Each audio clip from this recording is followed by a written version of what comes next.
বঙ্গীয় ভূগোল মঞ্চ জলপাইগুড়ি জেলা কমিটি আয়োজিত ভূ জিজ্ঞাসা ২৪ রবিবার অনুষ্ঠিত হল পুরসভার প্রয়াস হলঘরে। এদিনের অনুষ্ঠান মঞ্চ থেকে বঙ্গীয় ভূগোল মঞ্চের এক সদস্যের অকাল প্রয়াণের ঘটনায় তার প্রতিকৃতিতে পুষ্পস্তবক অর্পণ করে এদিন শ্রদ্ধা জানানো হয়। পাশাপাশি আরজি করে তরুণী জুনিয়র চিকিৎসকের আত্মার শান্তি কামনায় নীরবতা পালন করা হয়। বটবৃক্ষে জল ঢেলে এবং উদ্বোধনী সঙ্গীতের মধ্য দিয়ে ভূগোল বিষয়ক কুইজ প্রতিযোগিতার সূচনা হয়। সংগঠনের তরফে দীপক সরকার জানান, আজ জেলার 18তম আন্তঃস্কুল ও কলেজ ভূগোল বিষয়ক মেগা কুইজ প্রতিযোগিতা অনুষ্ঠিত হচ্ছে। প্রতিযোগিতায় জেলার 48টি স্কুল এবং 7টি মহাবিদ্যালয়ের ছাত্রছাত্রীরা অংশগ্রহণ করেছে। এবছরের কুইজের মূল থিম হচ্ছে পরিবেশ বিষয় এবং নদ নদী। উল্লেখ্য, এদিনের কুইজ প্রতিযোগিতায় যারা চ্যাম্পিয়ন হবে তাদের হাতে চ্যাম্পিয়ন ট্রফি এবং যারা রানার্স হবে তাদেরকে রানার্স ট্রফি তুলে দেওয়া হবে।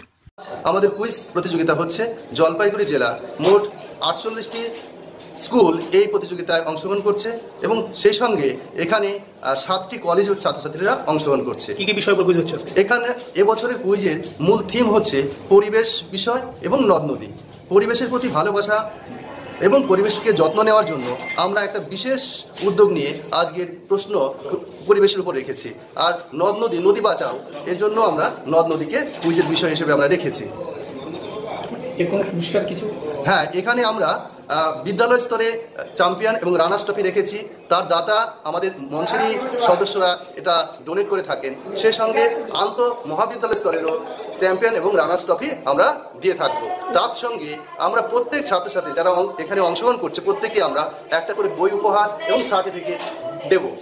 উদ্দেশ্য কি এই ধরনের প্রোগ্রাম? এই ধরনের প্রোগ্রামের প্রধান উদ্দেশ্য হচ্ছে আমাদের ছাত্রছাত্রীরা যাতে ভূগোলের প্রতি অনেক বেশি যত্নবান হয়, ভূগোল সাবজেক্টটাকে যেন ভালোবাসে। এবং আজকে যে থিম আপনাদের বললামই যে এই যে পরিবেশের প্রতি কিভাবে যত্ন নেওয়া যায় তার জন্য একটা আলাদাভাবে আমরা একটা ভাবছি। Disclaimer. This channel may not promote any violent, harmful or legal activities. All content provided by this channel is meant for an educational purpose only.